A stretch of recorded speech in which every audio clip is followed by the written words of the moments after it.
Hello दोस्तों, नमस्कार। कैसे हो आप सभी। एक बार फिर से स्वागत है आपका हमारे YouTube channel AK 2.0 technical exams पर। तो आज मैं आपके लिए लेके आया हूँ बायोलॉजी का महत्वपूर्ण टॉपिक कोशिका, जिससे हर एग्जाम में क्वेश्चन पूछे जाते हैं। तो मैंने आपके लिए इस वीडियो में सेलेक्टेड और इम्पोर्टेंट क्वेश्चन को ही रखा हूँ। आगामी परीक्षा को देखते हुए यह आपके लिए बहुत ही महत्वपूर्ण होने वाला है। तो यदि अभी तक आपने हमारे चैनल को सब्सक्राइब नहीं किया है तो चैनल सब्सक्राइब करें और हमारे साथ जुड़े रहें। आगामी परीक्षा पटवारी, MPPSC, SSC, बाकी सभी परीक्षाओं के लिए बहुत ही इंपॉर्टेंट क्वेश्चन ये होने वाले हैं और मैंने ऐसे ही क्वेश्चन को इसमें ऐड किया हूँ जो बार बार एग्जाम में पूछे जाते हैं। तो इस वीडियो में आपको सेलेक्टेड और इम्पोर्टेंट क्वेश्चन ही देखने को मिलेंगे। कोशिका टॉपिक के 150 प्लस क्वेश्चन जो कि बहुत ही इंपॉर्टेंट होने वाले हैं।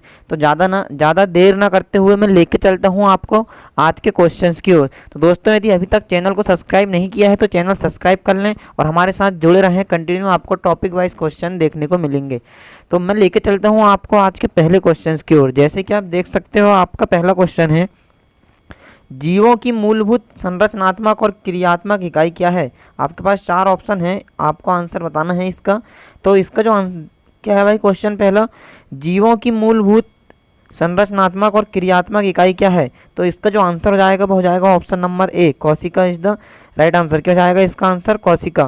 ठीक है भाई, जैसे कि आप जानते हो जीवों की मूलभूत इकाई क्या है, तो वो हो जाएगा आंसर क्या आपका, कोशिका। बहुत ही इंपॉर्टेंट क्वेश्चन है, कई बार एग्जाम में यह भी पूछा जा चुका है। दूसरा क्वेश्चन है आपके पास, कोशिका के अध्ययन को क्या कहते हैं। ये आपको बताना है, कोशिका के अध्ययन को क्या कहते हैं। इसका आंसर हो जाएगा ऑप्शन नंबर ए, साइटोलॉजी। अगला क्वेश्चन है आपके पास, कोशिका विज्ञान के जनक कहे जाते हैं। बहुत ही इंपॉर्टेंट क्वेश्चन है, कई बार एग्जाम में यह भी पूछा जा चुका है। कोशिका विज्ञान के जनक कहे जाते हैं, आंसर हो जाएगा ऑप्शन नंबर ए, रॉबर्ट हुक। अगला क्वेश्चन, सभी जीव खालिस्तान के बने होते हैं। ये आपको बताना है, सभी जीव खालिस्तान के बने होते हैं। तो इसका आंसर हो जाएगा ऑप्शन नंबर ए, कोशिका। आपको पता है सभी जीव किससे मिलकर बने होते हैं, तो कोशिका से मिलकर बने होते हैं। ठीक है भाई, अगला क्वेश्चन पे चलते हैं। क्वेश्चन है आपके पास, कोशिका की खोज किसने की थी। ये आपको बताना है, कोशिका की खोज किसने की थी। आंसर हो जाएगा आपका ऑप्शन नंबर ए, रॉबर्ट हुक ने। ठीक है भाई, पर आपको याद रखना है, ये जो रॉबर्ट हुक ने खोज किए हैं वो कब किए, तो 1965 में इन्होंने 1665 में इन्होंने खोज किए थे। पर ये जो कोशिका थी, ये कैसी कोशिका थी, मृत कोशिका थी। कौन सी कोशिका, मृत कोशिका। तो भाई खोज तो खोज होती है, इसलिए कोशिका की खोज किसे माना गया, रॉबर्ट हुक को माना गया। अगला क्वेश्चन, रॉबर्ट हुक ने कोशिका की खोज कब की है। आंसर हो जाएगा ऑप्शन नंबर डी, 1665 में। चलते हैं अगले क्वेश्चन की ओर। क्वेश्चन है आपके पास, रॉबर्ट हुक ने कोशिका को सबसे पहले किस में देखा। यह आपको बताना है, रॉबर्ट हुक ने कोशिका को सबसे पहले किस में देखा। तो आंसर हो जाएगा ऑप्शन नंबर ए, कॉर्क। कॉर्क के छोटे छोटे टुकड़ों में रॉबर्ट हुक ने खोज किया था। अगला क्वेश्चन है आपके पास, कोशिका एक लैटिन शब्द से बना है, जिसका अर्थ क्या होता है भाई। बहुत ही इंपॉर्टेंट क्वेश्चन है, कई बार यह भी एग्जाम में पूछे जाने वाला है। तो आपको बताना है, कोशिका एक लैटिन शब्द से बना है जिसका अर्थ होता है। तो इसका जो आंसर हो जाएगा वो हो जाएगा ऑप्शन नंबर ए, छोटा कमरा।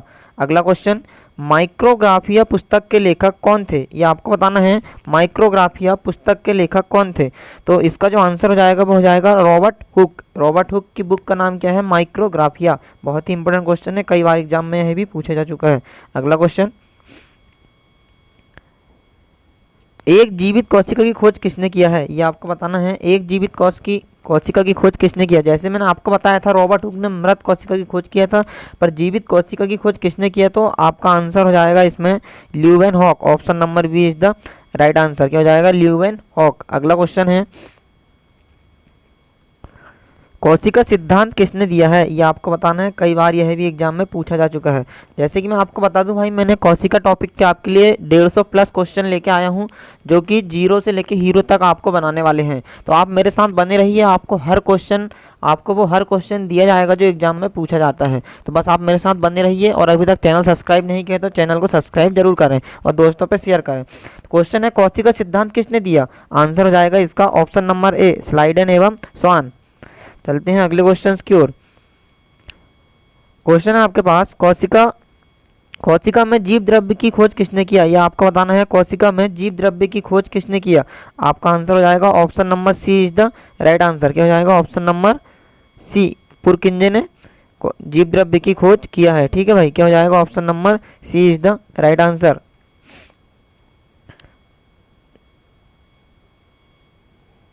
मैं आपको जानकारी के लिए बता दूं,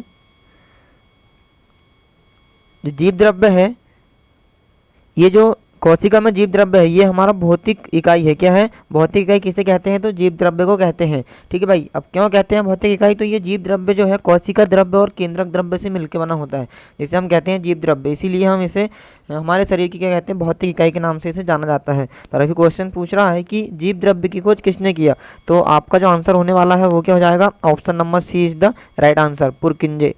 अगला क्वेश्चन है आपके पास, किसने कहा है कि कोशिका विभाजित होती है? किसने कहा है कि कोशिका विभाजित होती है और नई कोशिका का निर्माण पूर्व स्थित कोशिकाओं के विभाजन से होता है?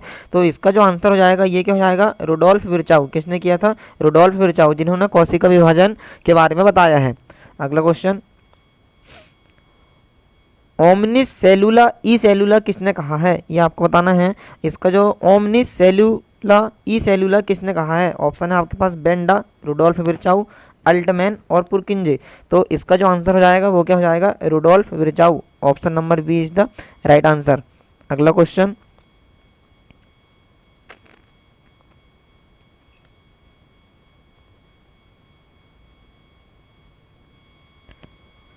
है दोस्तों आपके पास, जंतु कोशिका के बाह्य आवरण को क्या कहते हैं? इसका आंसर हो जाएगा आपका option number A is the right answer, कोशिका झिल्ली। अगला क्वेश्चन, पादप कोशिका की बाह्य आवरण को क्या कहते हैं? इसका आंसर हो जाएगा ऑप्शन नंबर बी, कोशिका भित्ति। अगले क्वेश्चन पर चलते हैं। क्वेश्चन है आपके पास, खालिस्तान पादप कोशिका में होती है परंतु जंतु कोशिका में नहीं होती, ये आपको बताना है। तो इसका जो आंसर हो जाएगा वो हो जाएगा option number A is the right answer, कोशिका भित्ति। अगला क्वेश्चन, जीव द्रव्य में सबसे अधिक पाया जाता है, ये आपको बताना है। जीव द्रव्य में सबसे अधिक पाया जाता है, आंसर हो जाएगा ऑप्शन नंबर ए, जल। बहुत ही महत्वपूर्ण प्रश्न है, कई बार एग्जाम में पूछा जा चुका है। अगला क्वेश्चन, प्रोकैरियोटिक कोशिकाओं में उपस्थित होता है, ये आपको बताना है। प्रोकैरियोटिक कोशिकाओं में उपस्थित होता है, तो इसका जो आंसर हो जाएगा वो हो जाएगा option number B is the right answer, ribosome. अगला क्वेश्चन, सभी प्रोकैरियोटिक कोशिकाओं में कोशिका भित्ति पाई जाती है खालिस्तान को छोड़कर, ये आपको बताना। सभी प्रोकैरियोटिक कोशिकाओं में कोशिका भित्ति पाई जाती है, पर आपके पास 4 ऑप्शन दिए हैं किसमें छोड़कर कोशिका भित्ति पाई जाती है। तो इसका जो आंसर हो जाएगा वो हो जाएगा option number C is the right answer. क्या हो जाएगा? माइको प्लाज्मा को छोड़कर सभी में कोशिका भित्ति पाई जाती है। अगला क्वेश्चन, निम्न में से किसमें अनुवांशिक पदार्थ नग्न है, ये आपको बताना है। निम्न में से किसमें अनुवांशिक पदार्थ नग्न है? तो इसका जो आंसर होने वाला है वो हो जाएगा आपका option number C is the right answer. क्या हो जाएगा? जीवाणु कोशिका में अनुवांशिक पदार्थ नग्न होते हैं। अगला क्वेश्चन, निम्न में से कौन प्रोकैरियोटिक कोशिका का उदाहरण नहीं है, ये आपको बताना है।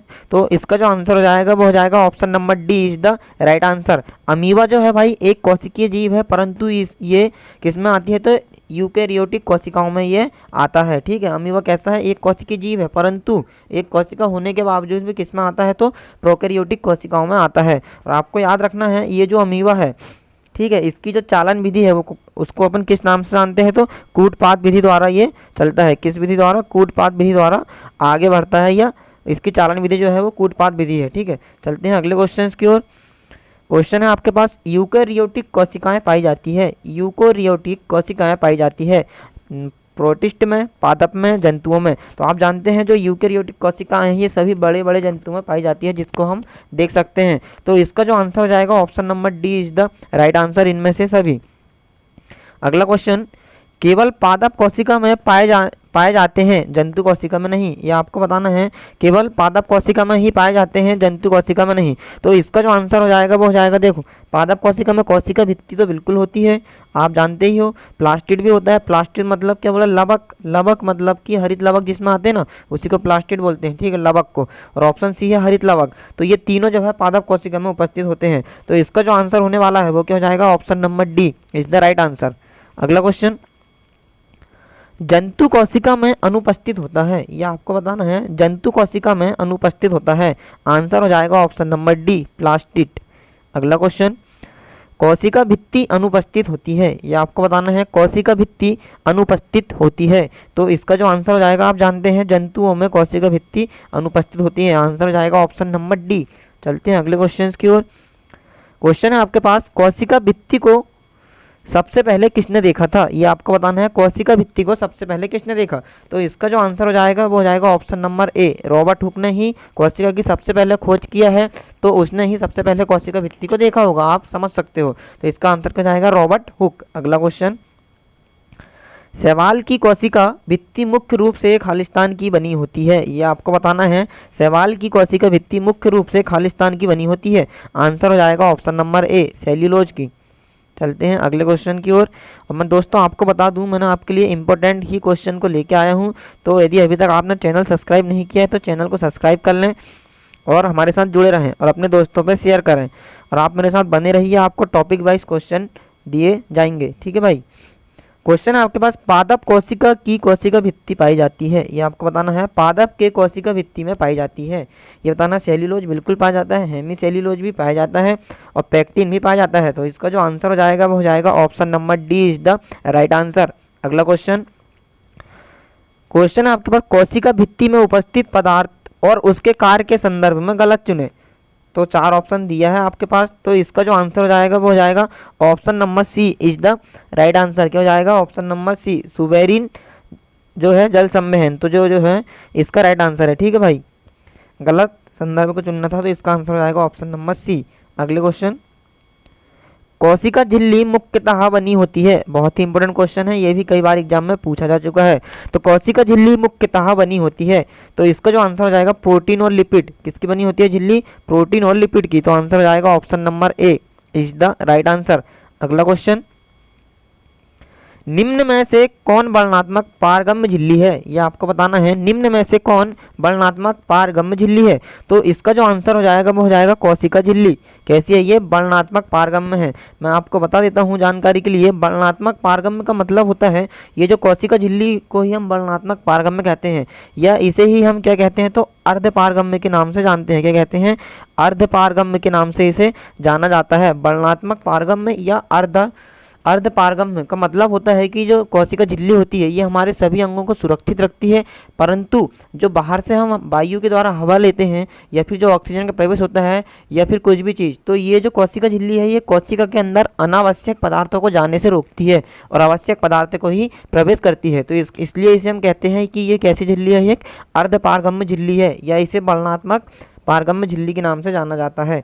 बहुत ही इंपॉर्टेंट क्वेश्चन है, कई बार एग्जाम में यह भी पूछा जा चुका है। अगला क्वेश्चन, खालिस्तान प्रक्रिया द्वारा पदार्थ कोशिका झिल्ली के आर पार पाए जाते हैं, ये आपको बताना है भाई। तो कोशिका झिल्ली, ये वाली जो कोशिका झिल्ली है, जो पदार्थ अंदर जाते, जैसे कि ऑक्सीजन को अंदर भेजना है माइटोकॉन्ड्रिया के पास, तो कौन सी विधि द्वारा जो पदार्थ है ये कोशिका झिल्ली को पार करते हैं, तो इसका जो आंसर हो जाएगा option number C is the right answer.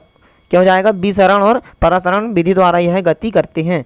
अगला क्वेश्चन, जल के अणु की गति जब वर्णनात्मक पारगम्य झिल्ली से हो तो उसे कहते हैं, ये आपको बताना है। जब जल के अणु वर्णनात्मक पारगम्य झिल्ली से होते हुए जाते हैं तो वो कौन सी विधि द्वारा जाते हैं, ये आपको बताना है। तो इसका जो आंसर हो जाएगा वो हो जाएगा ऑप्शन नंबर बी। क्या हो जाएगा, परासरण इज द राइट आंसर, ठीक है भाई।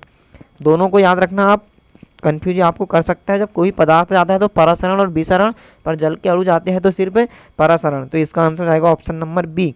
अगला क्वेश्चन, प्लाज्मा झिल्ली की रचना को केवल खालिस्तान से देख सकते हैं, बहुत ही इंपॉर्टेंट क्वेश्चन है, कई बार एग्जाम में यह भी पूछा जा चुका है।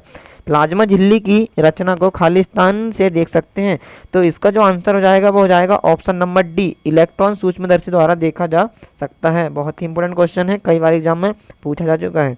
अगला क्वेश्चन, जीव द्रव्य किसका सम्मिलित रूप है, ये आपको बताना है। जीव द्रव्य किसका सम्मिलित रूप है, तो इसका जो आंसर हो जाएगा, मैंने आपको बताया था, जीव द्रव्य जो है कोशिका द्रव्य और केंद्रक द्रव्य का सम्मिलित रूप है। तो ऑप्शन के हिसाब से इसका आंसर हो जाएगा option number C is the right answer. क्या हो जाएगा, ऑप्शन नंबर सी, कोशिका द्रव्य और केंद्रक द्रव्य। आप यहाँ द्रव्य ऐड कर लेंगे, ये द्रव्य है, केंद्रक द्रव्य, तो इसका आंसर आएगा ऑप्शन नंबर सी। अगला क्वेश्चन, माइटोकॉन्ड्रिया की खोज किसने की है, ये आपको बताना है। माइटोकॉन्ड्रिया की खोज किसने की है, तो इसका जो आंसर हो जाएगा वो हो जाएगा कोलिकर। क्या हो जाएगा भाई इसका आंसर, ऑप्शन नंबर ए कोलिकर।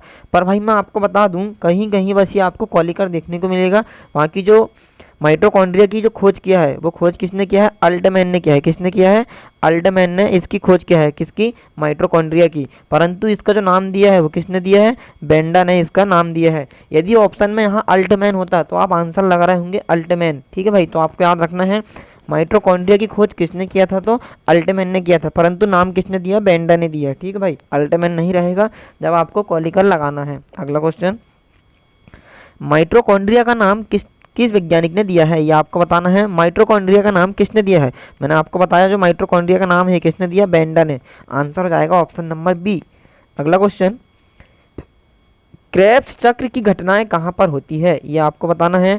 क्रेब्स चक्र की घटनाएं कहाँ पर होती है, तो आपको पता है क्रेब्स चक्र कहाँ चलता है, तो माइटोकॉन्ड्रिया में चलता है, जिसके दौरान क्या होता है, तो 38 एटीपी का निर्माण होता है। क्या होता है, 38 एटीपी का निर्माण होता है, जिससे हमें ऊर्जा मिलती है। तो क्रेब्स चक्र की घटनाएं कहाँ होती है, तो आंसर हो जाएगा ऑप्शन नंबर डी। अगला क्वेश्चन है, निम्न अभिक्रिया खालिस्तान में होती है, ये आपको बताना है।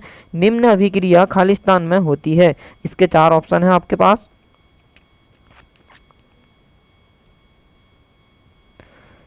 चार ऑप्शन है भाई आपके पास। अभिक्रिया है आपके पास पाइरूविक अम्ल, किससे फिर जल बनेगा, जल से कार्बन डाइऑक्साइड प्लस ऊर्जा, और ऊर्जा के बाद क्या बनेगी, एटीपी। तो आपको क्या बताना है इसमें, ये अभिक्रिया कहाँ होती है, मैंने आपको बताया क्रेब्स चक्र चलता है उसके दौरान एटीपी बनता है, तो ये कहाँ होता है, तो ये माइटोकॉन्ड्रिया में होता है। तो इसका जो आंसर होने वाला है वो क्या हो जाएगा, option number C is the right answer, mitochondria. अगला क्वेश्चन, कोशिका का शक्ति ग्रह किसे कहा जाता है, ये आपको बताना है। बहुत ही इंपॉर्टेंट क्वेश्चन है, कई बार एग्जाम में पूछा जा चुका है। कोशिका का शक्ति ग्रह किसे कहा जाता है, तो आपको पता है जो माइटोकॉन्ड्रिया होता है वो हमारे लिए ऊर्जा का निर्माण करता है, इसीलिए हम माइटोकॉन्ड्रिया को शक्ति ग्रह के नाम से जानते हैं। तो इसका जो आंसर होने वाला है वो हो जाएगा option number C is the right answer. तो दोस्तों जैसे कि मैं आपको बता दूं, यदि अभी तक आपने मेरे चैनल को सब्सक्राइब नहीं किया है तो चैनल सब्सक्राइब कर लें और कंटिन्यू आप मेरे साथ जुड़े रहें। पटवारी परीक्षा के लिए बहुत ही इंपॉर्टेंट क्वेश्चन ये आपके लिए होने वाले हैं। तो यदि अभी तक आपने चैनल को सब्सक्राइब नहीं किया है तो मैं आपको बता देता हूँ, AK 2.0 टेक्निकल एग्जाम्स चैनल को आप सब्सक्राइब कर लें। AK 2.0 टेक्निकल एग्जाम्स चैनल है हमारा एक, जिसमें कंटिन्यू बायोलॉजी के टॉपिक वाइज क्वेश्चन डाले जा रहे हैं, जो कि आगामी परीक्षा की दृष्टि के हिसाब से बहुत ही इंपॉर्टेंट होने वाले हैं। तो आप जल्दी से सब्सक्राइब कर लीजिए और अपने दोस्तों पे शेयर कीजिए। तो चलते हैं अगले क्वेश्चन की ओर। क्वेश्चन है आपके पास क्वेश्चन नंबर 42, निम्न में से किस में कोशिका को घुला देने की क्षमता होती है, ये आपको बताना है। निम्न में से किस में कोशिका को घुला देने की क्षमता होती है। भाई देखिए, हमारी कोशिका जब कहीं नष्ट हो जाती है तो उसका भक्षण करने का काम कौन करता है, लाइसोसोम करता है। और लाइसोसोम किसके द्वारा करता है, तो उसके पास 24 प्रकार के हाइड्रोलाइटिक एंजाइम या जल अपघट्य पाया जाता है। वहाँ जहाँ पे कोशिका मरती है वहाँ छिड़क के क्या कर लेता है, उसका भक्षण कर लेता है। तो इसका जो आंसर होने वाला है वो क्या हो जाएगा, option number C is the right answer. क्या हो जाएगा, लाइसोसोम। अगला क्वेश्चन है, लाइसोसोम की खोज किसने किया था, ये आपको बताना है। लाइसोसोम की खोज किसने किया है, तो इसका जो आंसर हो जाएगा क्रिश्चियन डी डूबे ने। किसने किया, क्रिश्चियन डी डूबे ने। तो इसका जो आंसर होने वाला है वो हो जाएगा option number C is the right answer. चलते हैं अगले क्वेश्चन की ओर। क्वेश्चन है, लाइसोसोम को खालिस्तान भी कहा जाता है। लाइसोसोम को खालिस्तान भी कहा जाता है, तो आप जानते ही होंगे भाई, अगर आप किसी भी परीक्षा की तैयारी कर रहे हो तो आपको पता होगा लाइसोसोम को किस नाम से जाना जाता है, तो आत्महत्या की थैली के नाम से जाना जाता है। बहुत ही इंपॉर्टेंट क्वेश्चन है, ये भी कई बार एग्जाम में पूछा जा चुका है। अगला क्वेश्चन, निम्न में से कौन रंगहीन लवक है, ये आपको बताना है। निम्न में से कौन रंगहीन लवक है, मतलब भाई लवक है जिसमें कोई भी रंग नहीं पाया जाता है। तो इसका जो आंसर होने वाला है वो क्या हो जाएगा, जैसे कि आप जानते होंगे इसका आंसर हो जाएगा option number A is the right answer, leucoplast. क्या हो जाएगा इसका आंसर, ल्यूकोप्लास्ट। क्या हो जाएगा, ल्यूकोप्लास्ट। ठीक है भाई, इसमें कोई किसी प्रकार का रंग नहीं पाया जाता है, ये जड़ में उपस्थित होता है और ये क्या करता है, तो भोज्य पदार्थों का संग्रहण करके यह रखता है। पूछेगा कि भोज्य पदार्थों का संग्रहण कौन करके रखता है, तो आंसर होगा आपका ल्यूकोप्लास्ट। क्या हो जाएगा, ल्यूकोप्लास्ट। अगला क्वेश्चन, जिस क्रोमोप्लास्ट में क्लोरोफिल वर्णक होता है उसे किस नाम से जानते हैं, ये आपको बताना है। जिस क्रोमोप्लास्ट मतलब हरित लवक की बात कर रहा भाई वो, तो आपको बताना है क्रोमोप्लास्ट में क्लोरोफिल वर्णक क्लोरोफिल वर्णक होता है उसे किस नाम से जाना जाता है? तो आपका जो आंसर हो जाएगा वो हो जाएगा chloroplast is the right answer. क्या हो जाएगा? Option number B. अगला क्वेश्चन, कोशिका का रसोई घर किसे कहा जाता है? ये आपको बताना है। कोशिका का रसोई घर किसे कहा जाता है? ऑप्शन है क्लोरोप्लास्ट, केंद्रक, राइबोसोम, लाइसोसोम। देखो भाई, केंद्रक जो है, केंद्रक को कोशिका का ब्रेन के नाम से जानते हैं, कोशिका का ब्रेन। लाइसोसोम को आत्महत्या की थैली कहते हैं या फिर यह पाचन का काम करता है। राइबोसोम को प्रोटीन फैक्ट्री कहते हैं। आपके पास एक ऑप्शन बचता है, वो है क्लोरोप्लास्ट। तो इसका जो आंसर होने वाला है वो क्या हो जाएगा आपका? ऑप्शन नंबर ए। क्यों कहते हैं इसे रसोई घर? क्योंकि ये पौधों के लिए भोजन बनाने का कार्य करता है। प्रकाश संश्लेषण की क्रिया होती है और उसके बाद यह भोजन बनाने का काम करता है पादपों में, पौधों के लिए। ठीक है भाई, तो ये भोजन बनाने का काम करता है, इसलिए इसे कोशिका का रसोई घर कहते हैं। भोजन बना के देता है कौन? हरित लवक। क्या कहते हैं? हरित लवक। तो इसका आंसर हो जाएगा ऑप्शन नंबर ए। अगला क्वेश्चन, पत्तियों का पीला रंग खालिस्तान के कारण होता है। ये आपको बताना है। पत्तियों का पीला रंग खालिस्तान के कारण होता है। तो इसका जो आंसर हो जाएगा वो हो जाएगा ऑप्शन नंबर ए, कैरोटीनॉइड के कारण पत्तियों का पीला रंग होता है। आपको याद रखना है, पत्तियों का पीला रंग, लाल और एक हो जाएगा आपका नारंगी। ये तीनों रंग जो है वो किसके कारण होते हैं? तो कैरोटीनॉइड के कारण होते हैं। अगला क्वेश्चन है आपके पास, पर्णहरित में खालिस्तान धातु उपस्थित होती है। ये आपको बताना है। पर्णहरित मतलब हरित लवक की बात कर रहा है वो, तो इसमें खालिस्तान धातु उपस्थित होती है। तो इसका जो आंसर हो जाएगा वो हो जाएगा ऑप्शन नंबर सी, मैग्नीशियम। अगला क्वेश्चन, खालिस्तान में स्टार्च, तेल और प्रोटीन जैसे पदार्थ संचित होते हैं। ये आपको बताना है। खालिस्तान में स्टार्च, तेल, प्रोटीन जैसे पदार्थ संचित होते हैं। तो इसका जो आंसर हो जाएगा वो हो जाएगा leucoplast is the right answer. Option number A is the right answer. आपको याद रखना है भाई, ल्यूकोप्लास्ट कई बार एग्जाम में है पूछा जा चुका है। ठीक है भाई, इसी में क्या हो, ल्यूकोप्लास्ट में ही भोजन को संग्रहण करके रखता है। हरित लवक भोजन बना के देता है और ल्यूकोप्लास्ट जो है भोजन को संग्रहण करके रखता है। तो इसी में जो है स्टार्च, तेल, प्रोटीन जैसे पदार्थ संचित होते हैं। यह 3 प्रकार का होता है, प्रोटीनोप्लास्ट, एमिलियोप्लास्ट और एक और एमाइलियोप्लास्ट। तो इसी में ये सब संचित होते हैं। अगला क्वेश्चन, राइबोसोम के संदर्भ में कौन असत्य है? ये आपको बताना है। राइबोसोम के संदर्भ में कौन असत्य है? तो इसका जो आंसर होने वाला है क्या हो जाएगा? Option number D is the right answer. क्या हो जाएगा? Option number D. इसका आंसर क्या हो जाएगा? Option D. ठीक है भाई, इसे संयुक्त सूक्ष्मदर्शी से भी देखा जा सकता है। बिल्कुल, इसे संयुक्त सूक्ष्मदर्शी से नहीं देखा जा सकता है। इसे किससे देखा जा सकता है? तो इलेक्ट्रॉन सूक्ष्मदर्शी से इसे देखा जा सकता है। ठीक है, इसलिए हमको असत्य बताना था। तो इसका जो आंसर हो जाएगा, इसे संयुक्त सूक्ष्मदर्शी से भी देखा जा सकता है। ठीक है भाई, ये गलत है।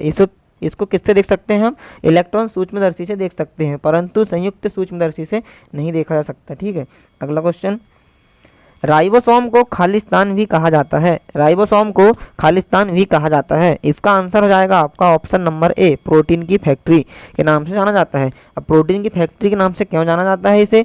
क्योंकि राइबोसोम जो है अंतः प्रदप्त की खुरदुरी वाले भाग में पाया जाता है और ये जो है प्रोटीन का निर्माण करता है। किसका निर्माण करता है? प्रोटीन का। 20 अलग अलग एमिनो अम्ल से मिलकर एक प्रोटीन का ये निर्माण करता है, इसीलिए हम इसे प्रोटीन फैक्ट्री के नाम से जाना जाता है। चलते हैं अगले क्वेश्चन की ओर। क्वेश्चन है आपके पास, बहुत ही इंपॉर्टेंट क्वेश्चन है, कई बार एग्जाम में पूछा जाने वाला प्रश्न है ये भी। खालिस्तान प्रोकैरियोटिक और यूकैरियोटिक दोनों कोशिकाओं में पाया जाता है। ये आपको बताना है। प्रोकैरियोटिक कोशिकाएं और यूकैरियोटिक कोशिकाओं में पाया जाता है। तो आपका आंसर हो जाएगा राइबोसोम जो है दोनों में पाए जाते हैं। ठीक है भाई, यूकैरियोटिक में 80S प्रकार का राइबोसोम पाया जाता है और प्रोकैरियोटिक में 70S प्रकार का राइबोसोम पाया जाता है। तो आपका आंसर हो जाएगा ऑप्शन नंबर बी। अगला क्वेश्चन, कोशिका में प्रोटीन का निर्माण कौन करता है? आंसर हो जाएगा आपका option number D is the right answer, ribosome. क्या हो जाएगा? Ribosome. Ribosome is the right answer. अगला क्वेश्चन, अंतः प्रदप्त जालिका अनुपस्थित होती है। ये आपको बताना है। अंतः प्रदप्त जालिका अनुपस्थित होती है। पादप कोशिका, लाल रक्त कोशिका, यकृत कोशिका, इनमें से सभी। तो इसका जो आंसर हो जाएगा वो हो जाएगा ऑप्शन नंबर बी, लाल रक्त कोशिकाओं में।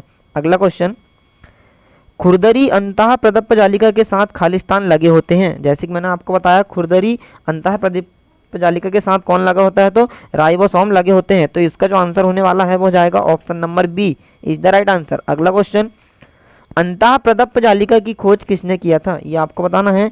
अंतः प्रदप्प जालिका की खोज किसने किया, तो इसका आंसर हो जाएगा ऑप्शन नंबर ए, पोटर। अगला क्वेश्चन, गोल्जी उपकरण की खोज किसने किया, बहुत ही इंपॉर्टेंट क्वेश्चन है, कई बार एग्जाम में पूछा जा चुका है। तो इसका जो आंसर हो जाएगा वो हो जाएगा option number A, Camillo Golgi ने। अगला क्वेश्चन, ईआर में संश्लेषित पदार्थ, ईआर मतलब इंडोप्लाज्मिक रेटिकुलम, ठीक है भाई, या फिर अंतः प्रदप्प जालिका, क्या बोलेंगे, अंतः प्रदप्प जालिका में संश्लेषित पदार्थ खालिस्तान में पैक किए जाते हैं। बहुत ही इंपॉर्टेंट क्वेश्चन है, कई बार एग्जाम में पूछा जा चुका है। तो इसका जो आंसर हो जाएगा ऑप्शन नंबर डी, गोल्जी उपकरण में। अगला क्वेश्चन है आपके पास, लाइसोसोम का निर्माण कौन करता है, ये आपको बताना है। लाइसोसोम का निर्माण कौन करता है, तो इसका जो निर्माण है वो कौन करता है भाई, गोल्जी उपकरण जो है लाइसोसोम का निर्माण करता है। आप यहाँ याद रखेंगे जो लाइसोसोम और कोशिका भित्ति, क्या हो जाएगा, लाइसोसोम और कोशिका भित्ति एवं कोशिका झिल्ली के निर्माण में कौन सहायता करता है, तो गोल्जी उपकरण सहायता करता है। ठीक है, लाइसोसोम के साथ कोशिका भित्ति के निर्माण में भी यह सहायता करता है। अगला क्वेश्चन की ओर चलते हैं।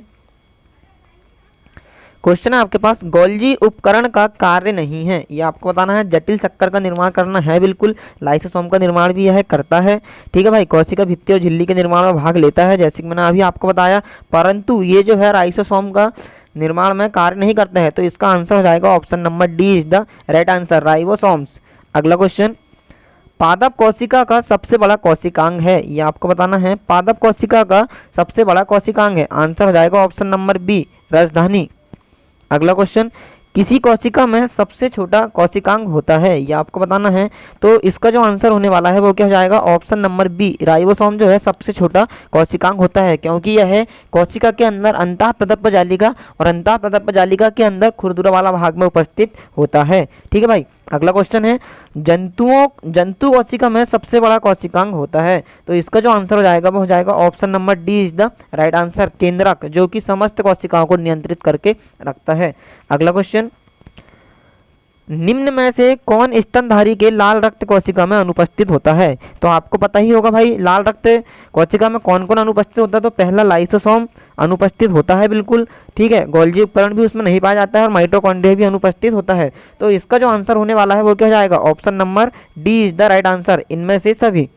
अगला क्वेश्चन, निम्न में से कौन पादपों में गोल्जी उपकरण का कार्य करता है, ये आपको बताना है।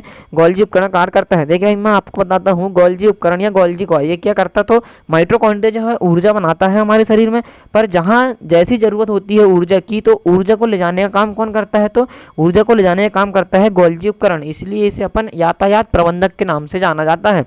तो ऊर्जा का स्थानांतरण कौन करता है, गोल्जी उपकरण। तो बोल रहा है कि पादपों में ऊर्जा का स्थानांतरण कौन करता है, तो इसका जो आंसर होने वाला है वो हो जाएगा ऑप्शन नंबर डी, डिक्टियोसोम, क्या हो जाएगा, dictyosome is the right answer. चलते हैं अगले क्वेश्चन की ओर। अगर अभी तक आपने हमारे चैनल को सब्सक्राइब नहीं किया है तो सबसे पहले भाई चैनल को सब्सक्राइब करें, अपने दोस्तों पे शेयर करें। और ये पटवारी परीक्षा को देखते हुए आपके लिए अति महत्वपूर्ण क्वेश्चन लेके आए हैं हमने कोशिका से 150 प्लस क्वेश्चन, जो कि बहुत ही इंपॉर्टेंट होने वाले हैं भाई। एक बार आप पढ़ लीजिए, मेरी गारंटी है आपको इससे बाहर कुछ भी क्वेश्चन देखने को नहीं मिलेंगे। तो बस आप हमारे साथ चैनल के साथ बने रहिए और कंटिन्यू आप वीडियो को देख रहे होंगे, टॉपिक वाइज आपको क्वेश्चन दिए जाएंगे। ठीक है भाई, तो अगला क्वेश्चन है आपके पास, टोनोप्लास्ट खालिस्तान के चारों ओर एक झिल्ली होती है, आपको बताना है टोनोप्लास्ट झिल्ली है वो किसके चारों ओर पाई जाती है। तो इसका जो आंसर हो जाएगा option number B is the right answer, राजधानी। अगला क्वेश्चन है, खालिस्तान केवल जंतु कोशिका में पाई जाती है, जंतु कोशिका में पाई जाती है। तो आपको पता है जंतु कोशिका में क्या पाया जाता है, सेंट्रोसोम, जिसका नाम क्या है, तारककाय, इसे हम क्या कहते हैं, तारककाय के नाम से जानते हैं। क्योंकि देखो सेंट्रोसोम का काम क्या है, यह कोशिका विभाजन करने का कार्य करता है। आपको याद रखना है जो सेंट्रोसोम है कोशिका विभाजन का ये कार्य करता है, परंतु पादपों में कोशिका विभाजन कैसे होता है, कौन करता है, तो वहाँ सेल प्लेट के द्वारा कोशिका विभाजन होता है। तो हम कह सकते हैं जो सेंट्रोसोम है ये सिर्फ जंतु कोशिका में उपस्थित होता है। ठीक है भाई, सेंट्रोसोम की खोज किसने किया था, तो टी बॉवेरी, आपको याद रखना है। इसका मेन कार्य क्या है, कोशिका विभाजन करना, और सबसे अधिक कहाँ पाया जाता है, तो यह यकृत में पाया जाता है। आपको याद रखना है कहाँ पाया जाता है, यकृत में। तो भाई यकृत में जो है सर्वाधिक कोशिका विभाजन होता है, और सबसे कम कोशिका विभाजन कहाँ होता है, तो तंत्रिका कोशिका में। ठीक है भाई, चलते हैं अगले क्वेश्चन की ओर। अगला क्वेश्चन है, सेंट्रोसोम की खोज किसने किया है। आपको पता है सेंट्रोसोम की खोज किसने किया है? तो इसका जो आंसर हो जाएगा वो हो जाएगा आपका ऑप्शन नंबर बी, टी बॉवेरी ने इसकी खोज किया है। अगला क्वेश्चन, खालिस्तान में सेंट्रोसोम का महत्वपूर्ण भूमिका होता है। मैंने आपको बताया सेंट्रोसोम का महत्वपूर्ण भूमिका क्या होता है, तो उसका जो काम है कोशिका विभाजन करना। तो इसका आंसर हो जाएगा option number B is the right answer. अगला क्वेश्चन, खालिस्तान में राजधानियां बहुत बड़ी होती है। तो इसका जो आंसर हो जाएगा वो हो जाएगा क्या? पादप कोशिकाओं में कैसी होती है? राजधानी बहुत बड़ी होती है। ठीक है भाई। अब राजधानी क्या करती है? तो ये जल को स्टोर करके रखती है। अपने शरीर का 65% जल कहाँ स्टोर रहता है भाई? तो ये वो रहता है आपका कहाँ? राजधानी में। 65% जल इकट्ठा होता रहे कहाँ होता है? राजधानी में। अगर इसमें 1% की कमी होती है तो हमें प्यास लगती है, 2-3% कमी होती है चक्कर आता है, परंतु यदि इसमें 10% की यदि कमी हो जाए तो हमारी क्या हो सकती है? मृत्यु हो सकती है। ठीक है भाई। तो आपको याद रखना है हमारे अंदर राजधानी पाई जाती है परंतु छोटी होती है। किसकी तुलना में? पादपों की तुलना में। अगला क्वेश्चन, कोशिका का ट्रैफिक पुलिस किसे कहा जाता है? मैंने आपको बताया था जो गोल्जी उपकरण है ये कोशिका को स्थानांतरित करने का काम करता है, इसलिए इसे हम क्या कहते हैं? तो ट्रैफिक पुलिस के नाम से जानते हैं। तो इसका जो आंसर हो जाएगा ऑप्शन नंबर बी, गोल्जी उपकरण इज द राइट आंसर। अगला क्वेश्चन, निम्न में से कौन एक राजधानी का कार्य नहीं है? ये आपको बताना है राजधानी का कार्य नहीं है। तो इसका जो आंसर हो जाएगा दोस्त वो हो जाएगा क्या? ऑप्शन नंबर, इसका आंसर हो जाएगा option number C is the right answer. क्या हो जाएगा? यह माइटोकॉन्ड्रिया के लिए प्रोटीन का निर्माण बिल्कुल भी नहीं करता है। ठीक है भाई। माइटोकॉन्ड्रिया के पास खुद अपना एक 70S का राइबोसोम होता है, वो उसके लिए निर्माण करता है। तो इसका जो आंसर होने वाला है वो क्या हो जाएगा? Option number C is the right answer. ठीक है भाई। चलते हैं अगले क्वेश्चन की ओर। क्वेश्चन है आपके पास, कोशिका का मस्तिष्क किसे कहा जाता है? ये बहुत ही इंपॉर्टेंट क्वेश्चन है, कई बार एग्जाम में पूछा जा चुका है। आंसर हो जाएगा केंद्रक को। क्या हो जाएगा? केंद्रक को। ठीक है भाई। अगला क्वेश्चन, कोशिका में केंद्रक की खोज किस वैज्ञानिक ने किया था? ये आपको बताना है कोशिका में केंद्रक की खोज किसने किया? तो इसका जो आंसर होने वाला है वो हो जाएगा option number B, Robert Brown ने केंद्रक की खोज किया है। अगला क्वेश्चन, निम्न में से किसमें वास्तविक केंद्रक का अभाव है? ये आपको बताना है निम्न में से किसमें वास्तविक केंद्रक का अभाव है? तो इसका जो आंसर होने वाला है वो हो जाएगा आपका ऑप्शन नंबर बी। क्या हो जाएगा? Option number B, mycoplasma. ठीक है भाई। आपको याद रखना है इसमें वास्तविक केंद्रक का अभाव है। और ये जो है सबसे छोटी कोशिका है, कौन सी? माइकोप्लाज्मा। ठीक है भाई। याद रखना है आपको सबसे छोटी कोशिका कौन सी है? तो माइकोप्लाज्मा। परंतु सबसे बड़ी कोशिका पूछेगा तो शुतुरमुर्ग का अंडा। ठीक है भाई। पर यदि मानव कोशिका में सबसे छोटी कोशिका पूछे तो आपका आंसर हो जाएगा अंडाणु, और सबसे बड़ी पूछेगा तो शुक्राणु। अगला क्वेश्चन, केंद्रक द्रव्य में महीन धागे की जाल जैसी संरचना पाई जाती है। आपको बताना है ये कोशिका है, कोशिका के अंदर होता है केंद्रक। ठीक है भाई। तो इसमें ये जालीनुमा आकृति जो दिखती है इसे हम किस नाम से जानते हैं? तो इसे हम जानते हैं भाई क्रोमेटिन के नाम से इन्हें जाना जाता है, जो कि कोशिका विभाजन के मेटाफेज अवस्था में एकदम क्लियर हो जाती है गुणसूत्र के रूप में। तो इसका जो आंसर हो जाएगा, हम इसे गुणसूत्र नहीं बोलेंगे, क्या बोलेंगे? केंद्रक द्रव्य में महीन धागे के रूप में क्या पाई जाती है? तो क्रोमेटिन जाल। तो इसका जो आंसर होने वाला है वो हो जाएगा option number B is the right answer. अगला क्वेश्चन, डीएनए का पूर्ण रूप क्या है? ये आपको बताना है डीएनए का पूर्ण रूप क्या है। इसका जो आंसर हो जाएगा डीऑक्सीराइबोस न्यूक्लिक एसिड। तो इसका आंसर हो जाएगा option number A is the right answer. क्या हो जाएगा? ऑप्शन नंबर ए। बहुत ही इंपॉर्टेंट क्वेश्चन है, कई बार यह भी एग्जाम में पूछा जा चुका है। अगला question, DNA plus histone plus protein बराबर क्या होता है? ये आपको बताना है। जैसे कि मैं आपको जानकारी के लिए बता दूं, डीएनए हिस्टोन और प्रोटीन से मिलकर क्या बनता है? तो इससे मिलकर बनता है गुणसूत्र। क्या बनता है? गुणसूत्र। तो इसका जो आंसर होने वाला है वो क्या हो जाएगा आपका? गुणसूत्र इज द राइट आंसर। जैसे कि आप देख सकते हो आपके पास ऑप्शन में रहेगा गुणसूत्र। ठीक है भाई। इसके ऑप्शन इधर साइड है। क्या हो जाएगा? ये option number C is the right answer. Question है आपका डीएनए प्लस हिस्टोन प्रोटीन खालिस्तान। तो आपका जो आंसर होने वाला है वो क्या हो जाएगा? गुणसूत्र इज द राइट आंसर। आप क्या रखना, गुणसूत्र किससे मिलकर बनते हैं? तो डीएनए हिस्टोन और प्रोटीन। बहुत ही इंपॉर्टेंट क्वेश्चन है, कई बार एग्जाम में पूछा जा चुका है। अगला क्वेश्चन है आपके पास, कोशिका विभाजन के समय क्रोमेटिन खालिस्तान में संगठित हो जाता है। यह आपको बताना है। कोशिका विभाजन के समय क्रोमेटिन खालिस्तान में संगठित हो जाता है। मैंने आपको बताया मेटाफेज अवस्था में यह गुणसूत्र के रूप में बन जाता है। तो इसका जो आंसर हो जाएगा वो हो जाएगा option number C is the right answer. क्या हो जाएगा? Option number C. क्या हो जाएगा? गुणसूत्र। अगला क्वेश्चन,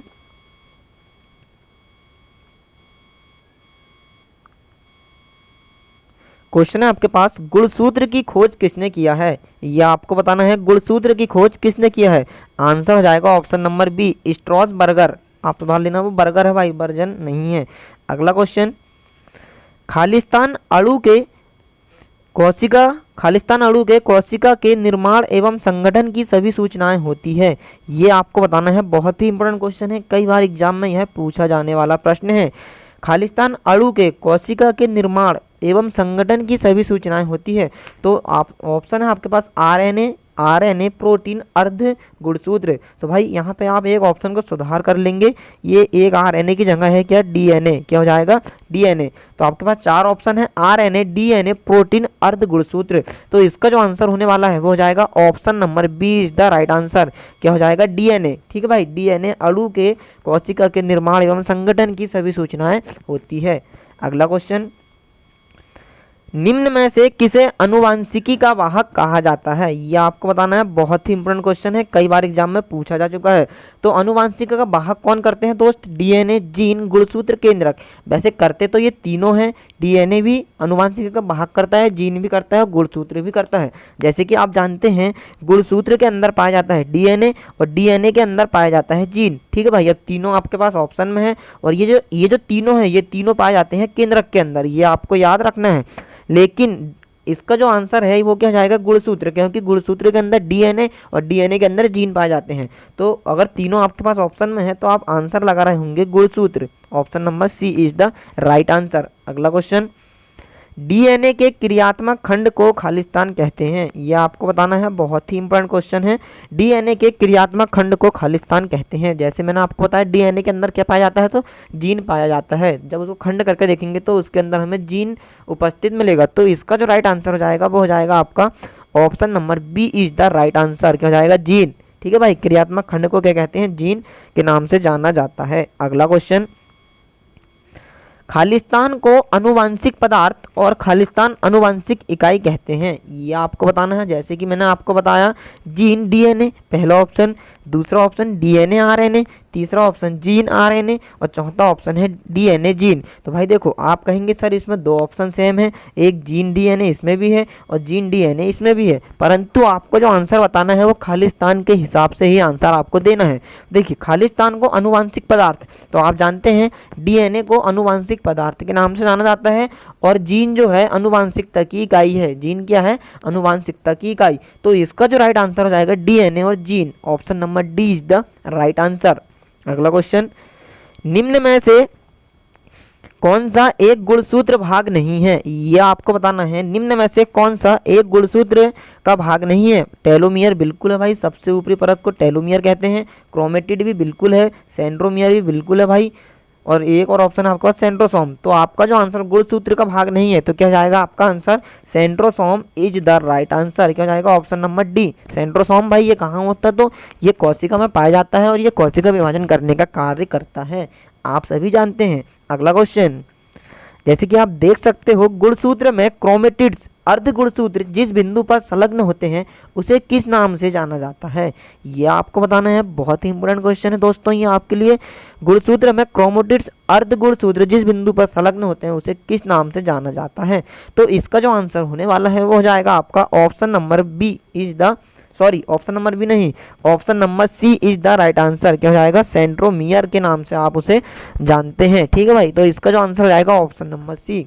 अगला क्वेश्चन, साइटोकाइनेसिस का अर्थ क्या होता है? दोस्तों ये बहुत ही इंपॉर्टेंट क्वेश्चन है फ्रेंड्स, तो आपको बताना है साइटोकाइनेसिस का अर्थ क्या होता है। तो मैं जैसे कि आपको बता दूं, जब कोशिका विभाजन का कार्य चलता है तो वहाँ कोशिका विभाजन 2 चरणों में पूर्ण होती है। पहला होता है केंद्रक का विभाजन और दूसरा होता है कोशिका द्रव्य का विभाजन। तो देखो भाई, कोशिका के अध्ययन को साइटोलॉजी कहते हैं और केंद्रक के अध्ययन को कैरियोलॉजी कहते हैं। तो जैसे कि आप देख सकते हो, साइटोकाइनेसिस का अर्थ क्या होता है ये आपको बताना है।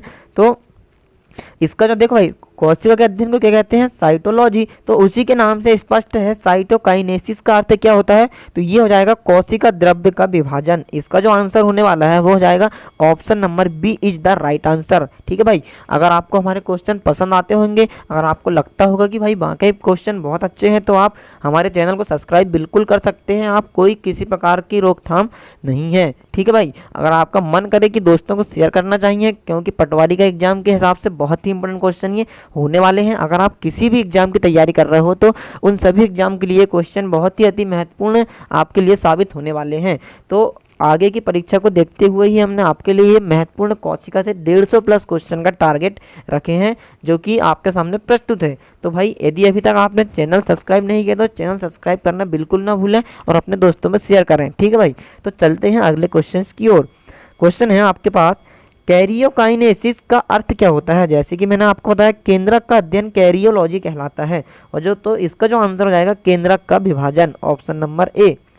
अगला क्वेश्चन, आज का ये आपका 90 क्वेश्चन है भाई, ठीक है। अभी 60 क्वेश्चन आपको और सॉल्व करना है मेरे साथ। खालिस्तान में एक कोशिका विभाजित होकर हर 2 संतति कोशिका का निर्माण करती है। ये आपको बताना है, एक कोशिका मिलकर 2 कोशिकाएं का निर्माण करती है। तो इसका जो आंसर हो जाएगा वो हो जाएगा क्या? समसूत्री विभाजन, ऑप्शन नंबर ए। परंतु आपको याद रखना है कि जो समसूत्री विभाजन है, एक कोशिका से 2 कोशिका का निर्माण होता है, परंतु इनमें गुणसूत्र की संख्या कैसी होती है दोस्तों? समान होती है, ठीक है भाई, पहले की तुलना समान होती है, ठीक है। अगला क्वेश्चन 91 नंबर क्वेश्चन है आपके लिए, बहुत ही इंपॉर्टेंट। खालिस्तान में एक कोशिका विभाजित होकर 4 संतति कोशिका का निर्माण करती है। अभी आपने पढ़ा ऊपर, एक कोशिका से 2 कोशिका निर्माण होता है समसूत्री विभाजन में। और अगला क्वेश्चन है आपके पास कि एक कोशिका विभाजित होकर 4 संतति कोशिका का निर्माण करती है, तो उसका आंसर था समसूत्री विभाजन। परंतु इसका जो आंसर हो जाएगा वो हो जाएगा अर्धसूत्री विभाजन, ऑप्शन नंबर बी। अब इसमें क्या होता है दोस्त? तो इसमें एक कोशिका टूटकर 4 कोशिका का निर्माण करती है, लेकिन गुणसूत्र की संख्या पहले की तुलना में कैसी हो जाती है? तो आधी हो जाती है। जैसे पहले 2 गुणसूत्र थे तो अभी कितनी हो जाएगी? उसकी आधी हो जाएगी, तो एक ही बचेगा, ठीक है भाई। तो आप याद रखना, अर्धसूत्री विभाजन में एक कोशिका से 4 नई कोशिका का निर्माण होता है, परंतु गुणसूत्र की संख्या कैसी होती है? तो आधी हो जाती है। चलते हैं अगले क्वेश्चन की ओर।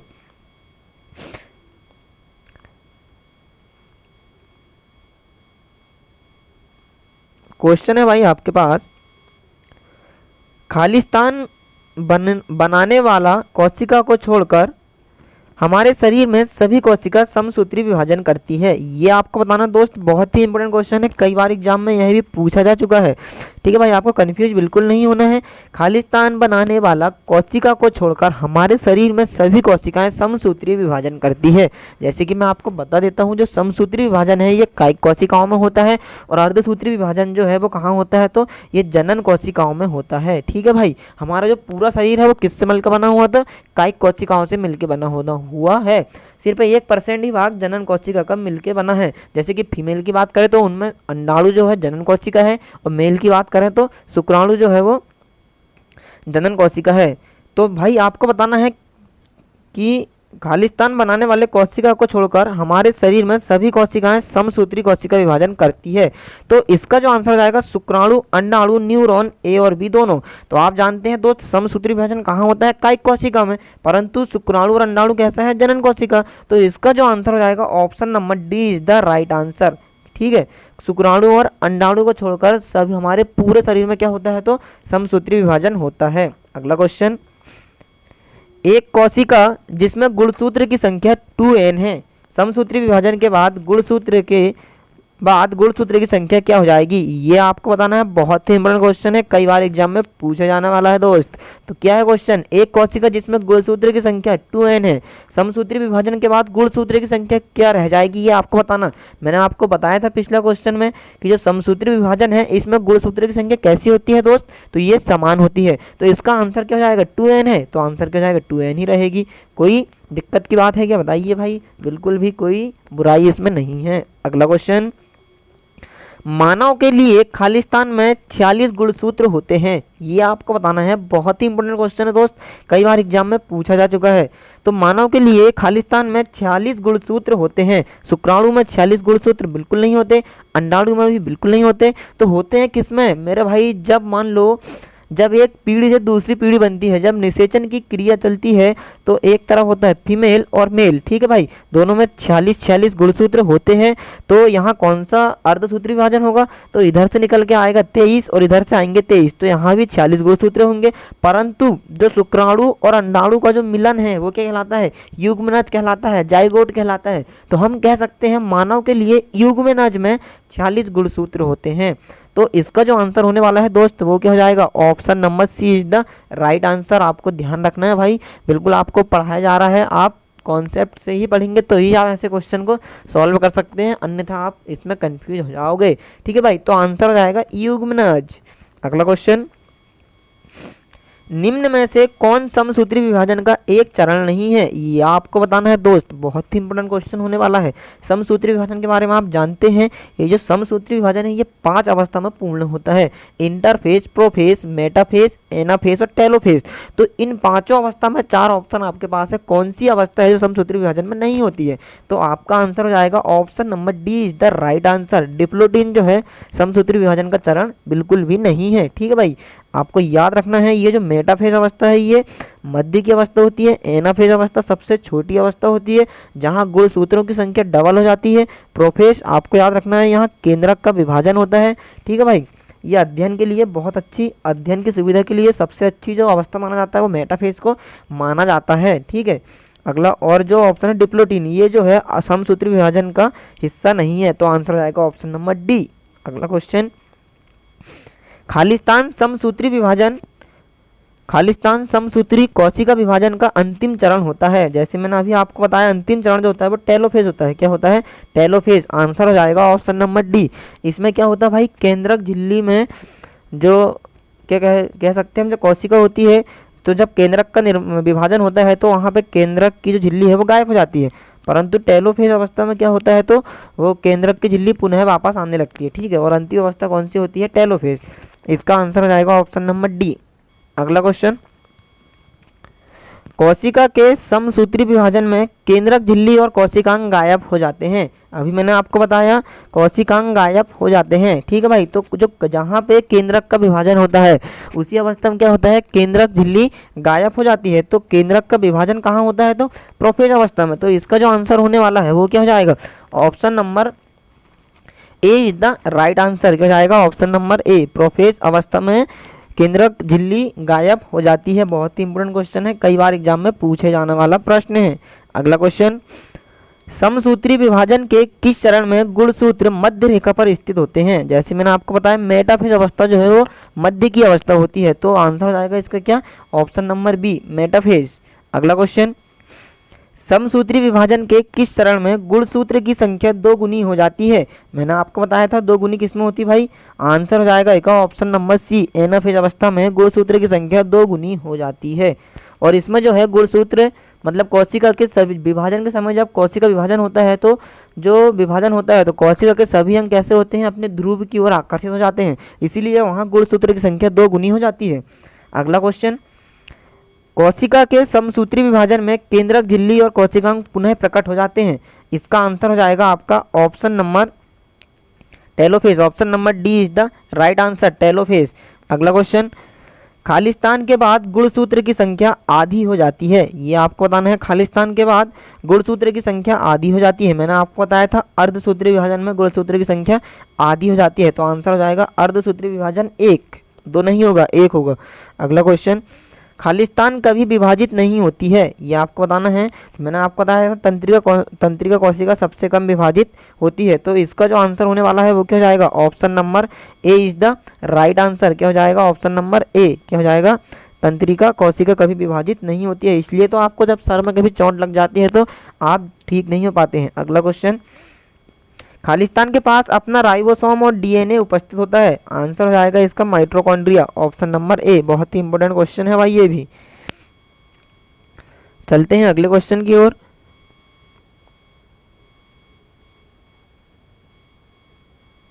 दोहरी, ये है भाई क्वेश्चन, देखिए यहाँ पे क्वेश्चन छुपा हुआ है। ये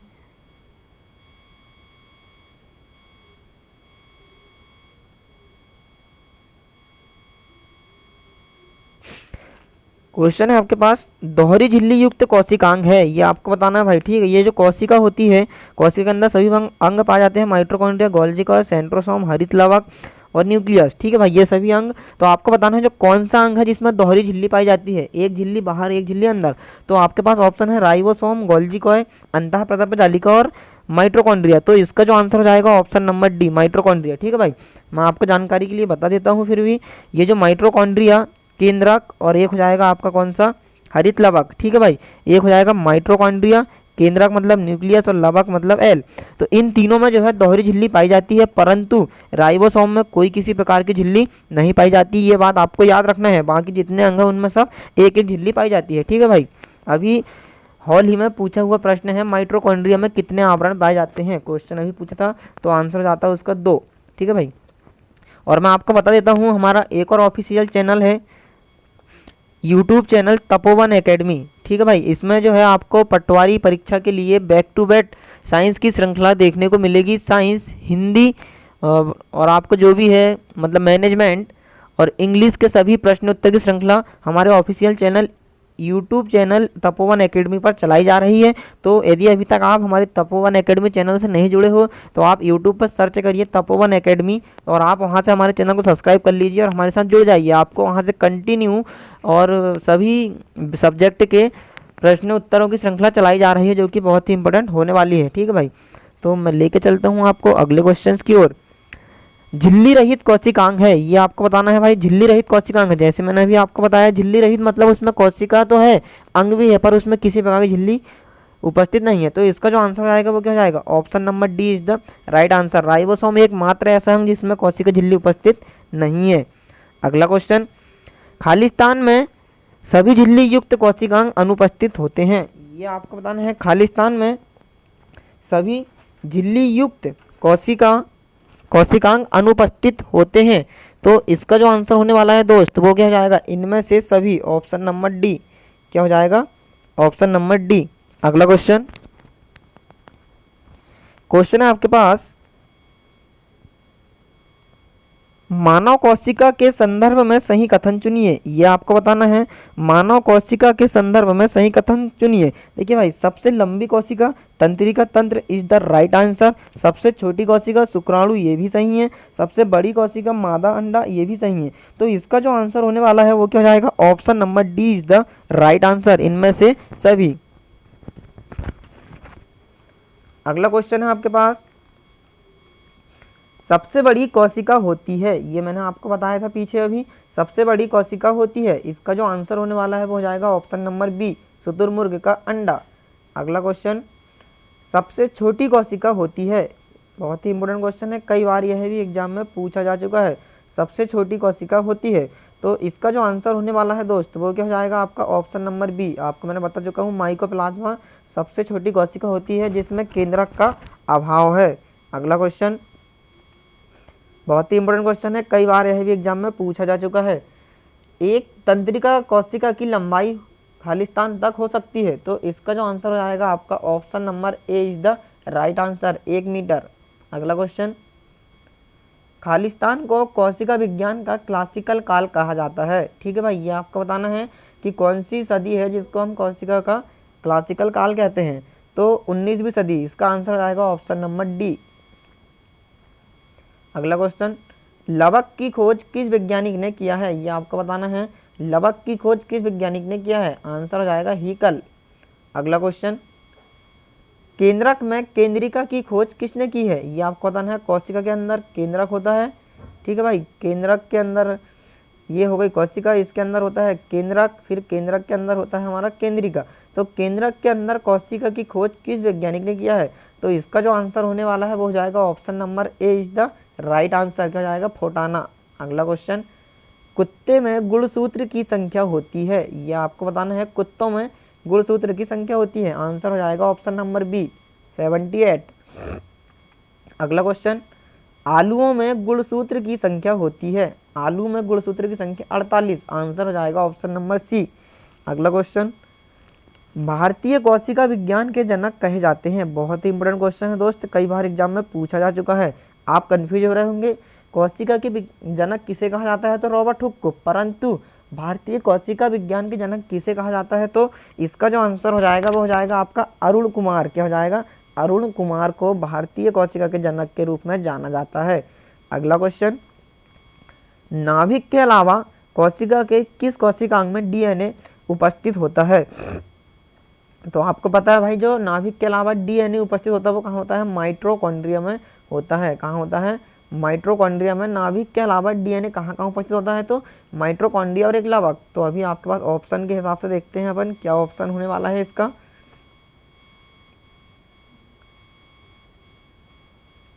इसमें ऑप्शन है दोस्तों आपके पास लाइसोसोम और माइटोकॉन्ड्रिया। ठीक है भाई, ये लाइसोसोम, ये माइटोकॉन्ड्रिया। तो इसका जो आंसर हो जाएगा वो क्या हो जाएगा? आपका माइटोकॉन्ड्रिया। अगला क्वेश्चन, सौर ऊर्जा एटीपी में बदलती है, ये आपको बताना दोस्त, बहुत ही इंपॉर्टेंट क्वेश्चन है, कई बार एग्जाम में पूछा जा चुका है।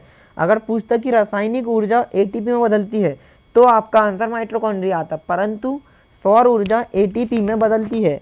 आपको पता है एटीपी का निर्माण कहाँ होता है? माइटोकॉन्ड्रिया में होता है। तो आप आंसर लगा दोगे इसका माइटोकॉन्ड्रिया, परंतु ये क्या हो जाएगा? गलत हो जाएगा। ठीक है, माइटोकॉन्ड्रिया में रासायनिक ऊर्जा परिवर्तित होती है, परंतु जो सौर ऊर्जा है ये कहाँ परिवर्तित होती है दोस्त? तो ये होती है क्लोरोप्लास्ट में। कहाँ होती है? हरित लवक में, जहाँ क्या करता है ये पेड़ पौधों के लिए भोजन बनाता है। तो ये पादप कोशिका का हिस्सा है। तो सौर ऊर्जा एटीपी में बदलती है, आंसर हो जाएगा ऑप्शन नंबर ए, क्लोरोप्लास्ट। अगला क्वेश्चन, निम्नलिखित में से कौन सा कथन सही है? ये आपको बताना दोस्त। पहला है प्रयास लघुत्तम 100 जीवी कोशिका है। ऑप्शन नंबर बी, माइकोप्लाज्मा की कोशिकाएं भित्ति एमिनो शर्करा की बनी होती है। सी, विषाणु सम एकल तंतु आरएनए अणु से बने होते हैं। और ऑप्शन डी है रिकेट्सिया में कोशिका भित्ति नहीं पाई जाती है। तो इसका आंसर जो होने वाला है दोस्त वो क्या हो जाएगा? आपको जल्दी से बताना है, बहुत ही इंपॉर्टेंट क्वेश्चन है, ये भी कई बार एग्जाम में पूछा जा चुका है। तो इसका जो आंसर होने वाला है दोस्त वो क्या हो जाएगा? आपका ऑप्शन नंबर सी, सभी विषाणु में क्या पाया जाता है? आरएनए पाया जाता है। ठीक है भाई, आंसर हो जाएगा ऑप्शन नंबर सी। अगला क्वेश्चन की ओर चलते हैं। क्वेश्चन है आपके पास, साधारण मानव में गुणसूत्र होते हैं। ठीक है भाई, तो आपको बताना है साधारण मानव में गुणसूत्र होते हैं, आंसर हो जाएगा ऑप्शन नंबर बी, 46। अगला क्वेश्चन, मानव शरीर की कोशिकाएं में पाए जाने वाले गुणसूत्र जोड़ों में कितनी होती है? अभी आपको पता है 46 गुणसूत्र होते हैं, जब जोड़ा बनाएंगे तो कितने बचेंगे भाई? 23। तो आंसर हो जाएगा ऑप्शन नंबर सी। अगला क्वेश्चन, जीवों में अत्यधिक विविधता का कारण क्या है? ये बताना आपको, अत्यधिक विविधता का कारण क्या है? देखिए भाई, अत्यधिक विविधता का मतलब क्या है? मान लीजिए कोई संतान पैदा होती है या कोई एक न्यू पीढ़ी उत्पन्न होती है, तो जैसे कि मान लो माता पिता के 2 हाथ 2 पैर हैं, तो उस जो पीढ़ी उत्पन्न हुई है उस पीढ़ी में कितने 2 हाथ 2 पैर ही होना चाहिए। अगर मान लो गलती से 3 हाथ या 3 पैर निकल के आ जाए तो इस प्रकार के परिवर्तन को हम कहते हैं अत्यधिक विविधता का कारण। तो ये किसके कारण होता है? तो इसे हम कहते हैं उत्परिवर्तन। क्या कहते हैं? उत्परिवर्तन। आंसर हो जाएगा ऑप्शन नंबर सी। अगला क्वेश्चन नंबर है 123 भाई, ये बहुत ही इंपॉर्टेंट क्वेश्चन होने वाला है, कई बार यह एग्जाम में पूछा जा चुका है। क्वेश्चन है आपके पास, निम्न में से किसमें लिंग गुणसूत्र नहीं होते हैं? बहुत ही इंपॉर्टेंट क्वेश्चन है, कई बार एग्जाम में पूछा जा चुका है। तो निम्न में से किसमें लिंग गुणसूत्र नहीं होते हैं? आंसर हो जाएगा ऑप्शन नंबर डी। क्या हो जाएगा? छिपकली में लिंग गुणसूत्र अनुपस्थित होते हैं। अगला क्वेश्चन, पादप कोशिका जंतु कोशिका से किस प्रकार भिन्न होती है? ये आपको बताना है, पादप कोशिका जंतु कोशिका में किस प्रकार से भिन्न होती है। ठीक है भाई, आप जानते हैं जंतु कोशिका में कोशिका भित्ति नहीं पाई जाती है, तो इसका जो आंसर हो जाएगा वो हो जाएगा option number B is the right answer, कोशिका भित्ति। अगला क्वेश्चन भाई, जैसे कि मैं आपको बता दूं कि आपके लिए इतनी मेहनत किया जाता है, क्वेश्चन आपके लिए लेके आते हैं हम, तो आपका भी फर्ज बनता है कि वीडियो को लाइक शेयर कमेंट जरूर करें। और अगर अभी तक चैनल सब्सक्राइब नहीं किया तो चैनल को सब्सक्राइब कर लें। आपको टॉपिक वाइज क्वेश्चन देखने को मिलेंगे हमारे चैनल पर, जो कि आगामी परीक्षा की दृष्टि से बहुत ही इम्पोर्टेंट होने वाले हैं। तो भाई आपका बिल्कुल फर्ज बनता है कि आप वीडियो को लाइक शेयर कमेंट जरूर करें और अपने दोस्तों पर शेयर करें। और अभी तक सब्सक्राइब नहीं किया है तो चैनल को सब्सक्राइब जरूर कर लें। और मैं आपको बता देता हूँ, आपके लिए एक गुड न्यूज़ है। मैंने आपको बोला था कि मैं आपके लिए कोशिका के 100 क्वेश्चन लेके आने वाला हूँ, परंतु मैंने इस वीडियो में आपके लिए 150 प्लस क्वेश्चन को लेके आया हूँ। अंत में मैंने आपके लिए 3-5 क्वेश्चन का टेस्ट रखा हूँ, जिनका आंसर आप मुझे कमेंट्स करके बताएंगे। ठीक है भाई, क्वेश्चन आपको एसी से दिए जाएंगे 5 क्वेश्चन, तो आपको कमेंट्स करके आंसर देना है। ठीक है, तो चलते हैं अगले क्वेश्चन की ओर। क्वेश्चन है आपके पास, जंतु कोशिका में निम्नलिखित में से क्या अनुपस्थित होता है?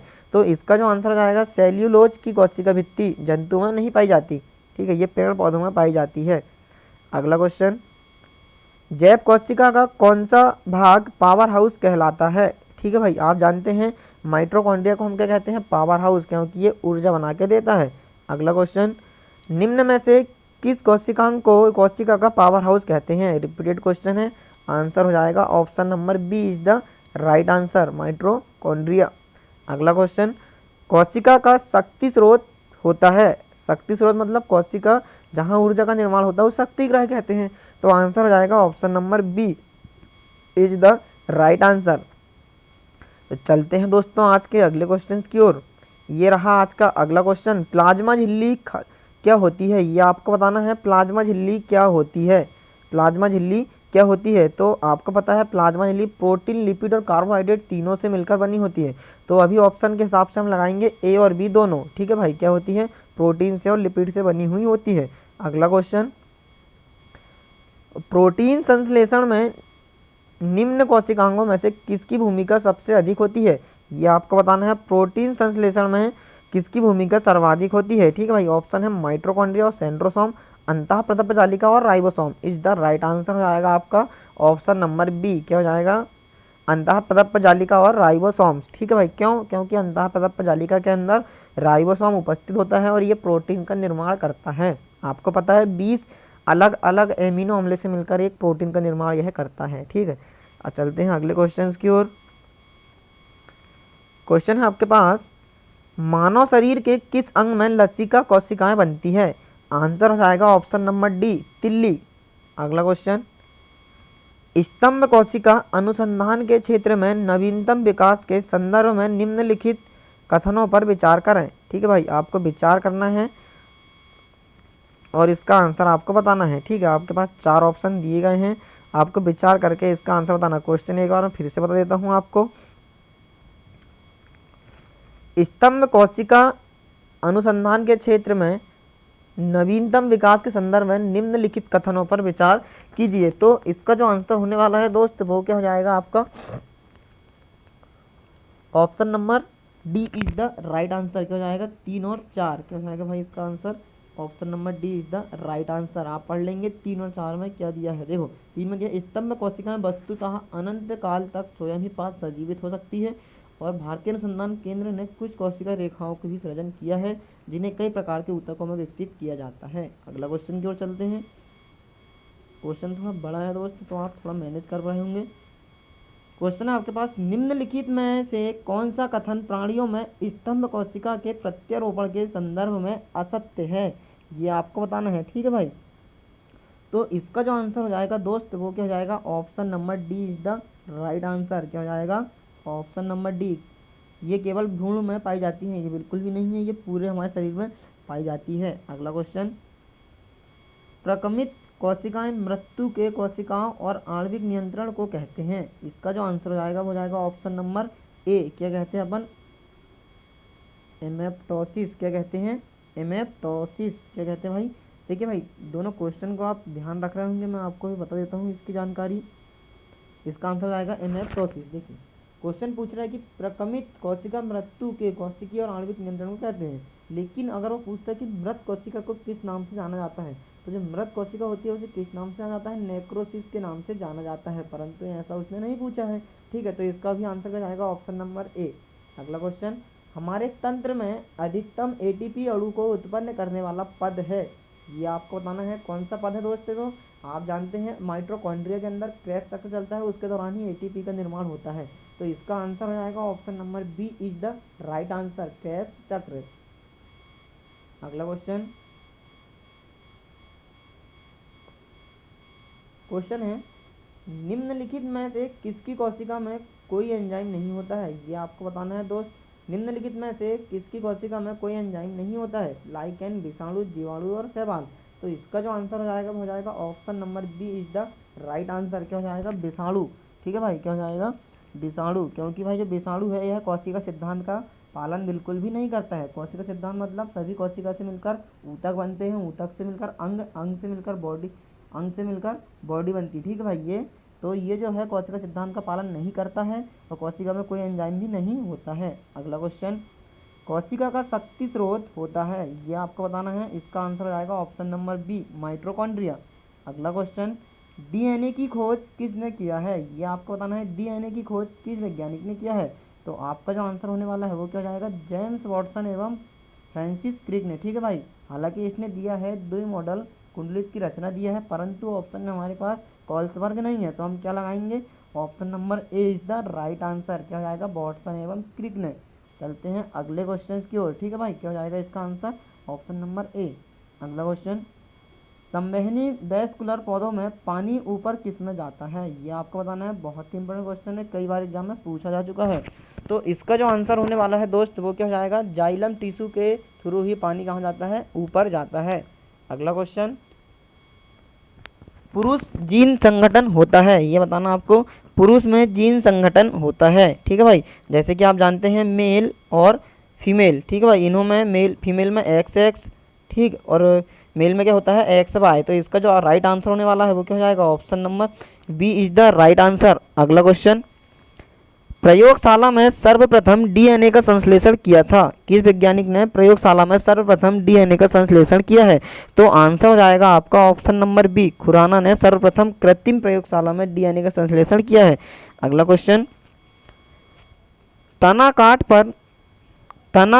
काट आमतौर पर किसके प्रबंधन के लिए प्रयोग किया जाता है, ऑप्शन है केला, गन्ना, आम और कपास। तो इसका जो आंसर होने वाला है दोस्त वो क्या हो जाएगा आपका, option number B is the right answer, गन्ना। याद रखना है आपको, बहुत ही इंपॉर्टेंट क्वेश्चन है, ये भी कई बार एग्जाम में पूछे जा चुका है। अगला क्वेश्चन, 80% से अधिक सेल से पाए जाने वाला पदार्थ है, ये आपको बताना। 80% से अधिक सेल में पाए जाने वाला पदार्थ है। ठीक है भाई, यहाँ से की जगह मैं कर लेना आप। ठीक है, तो इसका जो आंसर हो जाएगा वो क्या हो जाएगा आपका, ऑप्शन नंबर डी, जल।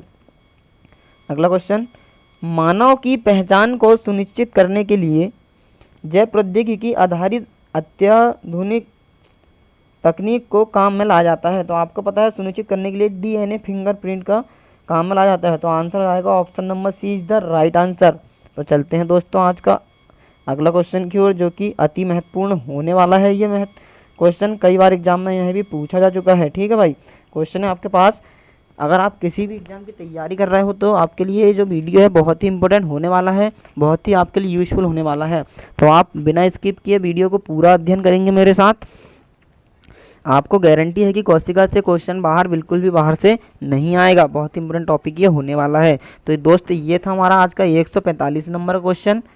जैसे देख सकते हो, निम्नलिखित में से कौन जीवन की आधारभूत इकाई होती है, ये आपको बताना है दोस्त। बहुत ही इंपॉर्टेंट क्वेश्चन होने वाला है, कई बार एग्जाम में यह भी पूछा जा चुका है। ठीक है भाई, निम्नलिखित में से कौन जीवन की आधारभूत इकाई हो सकती है, तो इसका जो आंसर हो जाएगा option number A is the right answer. दोस्तों, अगर भौतिक इकाई पूछता तो जीव द्रव्य आता, परंतु आधारभूत, कार्यात्मक एवं रचनात्मक इकाई क्या है, कोशिका ही है।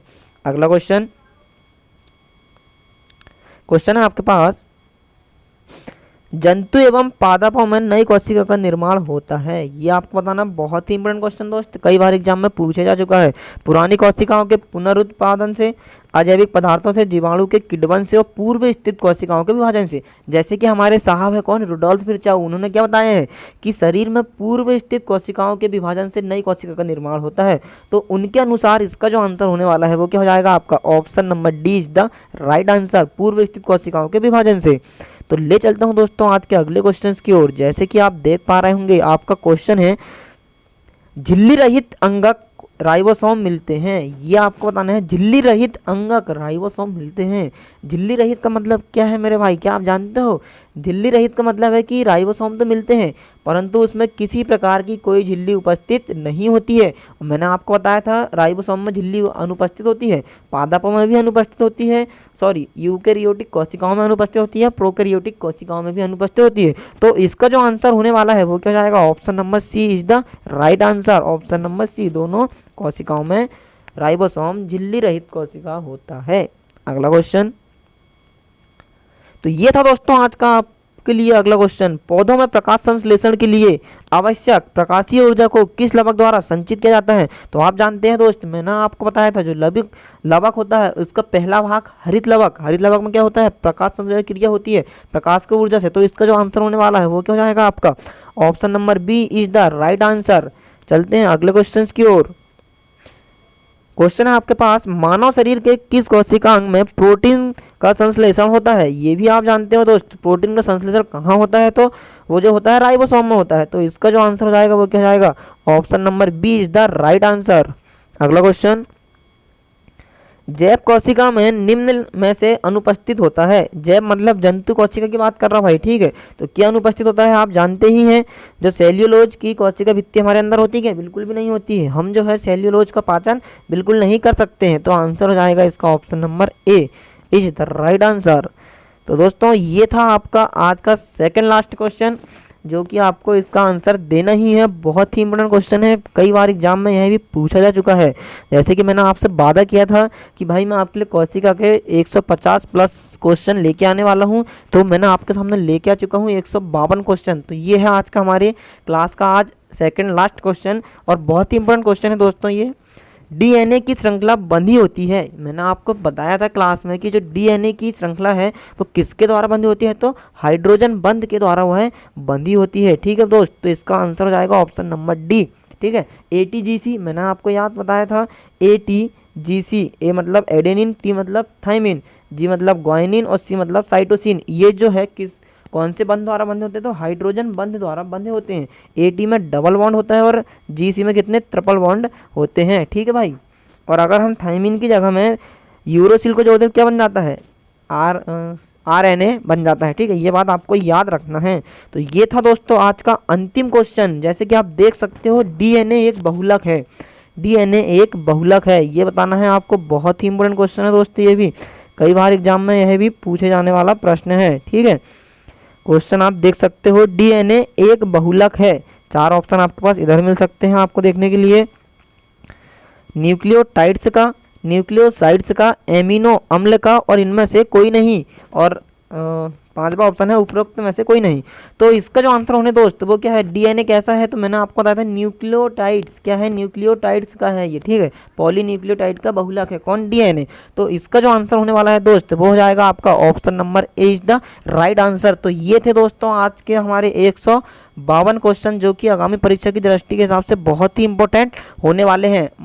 152 क्वेश्चन पूरे बायो के नहीं है भाई, ये सिर्फ कोशिका टॉपिक के ही बस हैं। तो आप इन क्वेश्चनों को अच्छे से अध्ययन कर रहे होंगे और आप एक नोट्स बना के इन क्वेश्चनों को लिख रहे होंगे, ठीक है भाई। और अभी तक यदि आपने चैनल को सब्सक्राइब नहीं किया तो दोस्त चैनल को सब्सक्राइब कर लीजिए, क्योंकि मैं आपके लिए लेके आने वाला हूँ डेली साइंस के टॉपिक वाइज क्वेश्चन। आगामी परीक्षा के लिए बहुत ही इंपॉर्टेंट ये हो सकते हैं। तो अभी तक चैनल सब्सक्राइब नहीं किया तो चैनल सब्सक्राइब करें, उसके बाद ही आप वीडियो को स्किप करेंगे भाई। बिना सब्सक्राइब किए हुए स्किप बिल्कुल नहीं करेंगे, क्योंकि आपके लिए ही मेहनत किया जा रहा है। तो आपका भी फर्ज बनता है कि भाई वीडियो को फैला दो, जितना हो मर्जी हो सके अपने दोस्तों पे शेयर करो, लाइक करो, कमेंट्स करो और सब्सक्राइब करना बिल्कुल मत भूलो, ठीक है भाई। तो मिलेंगे हम अगले टॉपिक के साथ, तो आप हमारे वीडियो के साथ बने रहिए। जैसे कि आप जानते हो कि हमारा चैनल का नाम AK 2.0 technical exams, AK 2.0 technical exams, ठीक है भाई। आप इस चैनल को सब्सक्राइब कर लीजिए। आपको इसमें physics plus maths plus bio plus MP की प्रश्न उत्तर की श्रृंखला बराबर देखने को मिलेगी। तो भाई मैं ज़्यादा देर ना करते हुए, जैसे कि मैंने आपको बोला था कि आपके लिए 5 क्वेश्चन का टेस्ट में लेने वाला हूं, तो ये है आज के वो 5 क्वेश्चन जो आपने पढ़ चुके हैं। वही क्वेश्चन के आपको इसमें आंसर बताना है कमेंट्स करके, ठीक है भाई। तो भाई आपके वो 5 क्वेश्चन जो है मैं आपके लिए दे देता हूँ, आपको यहाँ से बताना है इनके आंसर। आप मुझे कमेंट्स करके बताएंगे। पहला हो जाएगा आपका 129 नंबर क्वेश्चन, 130 नंबर का क्वेश्चन, उसके बाद आप मुझे बताओ 131 का ये होगा 3 क्वेश्चन। चौथा क्वेश्चन है आपके पास, निम्नलिखित में से किसकी कोशिका में कोई एंजाइम नहीं होता है। और 5वां क्वेश्चन आएगा, कोशिका का शक्ति स्रोत होता है, ठीक है भाई। ये 5 क्वेश्चन के आंसर आप मुझे कमेंट से करके बताएंगे यदि आपने हमारी वीडियो को पूरा देखे हो तो, ठीक है भाई। तो मैं ज़्यादा देर ना करते हुए मैं आपसे लेने चाहता हूँ विदा। अब हम मिलेंगे अगले वीडियो के साथ और अगला न्यू टॉपिक के साथ, ठीक है। तो भाई आप हमारे साथ बने रहिए। एक बार मैं फिर से आपको बता देता हूँ कि अगर चैनल सब्सक्राइब नहीं किया तो चैनल सब्सक्राइब जरूर कर लें, दोस्तों पे शेयर कर दें। ठीक है भाई, तो मिलते हैं अगले वीडियो के साथ। Thank you. जय हिंद, जय भारत।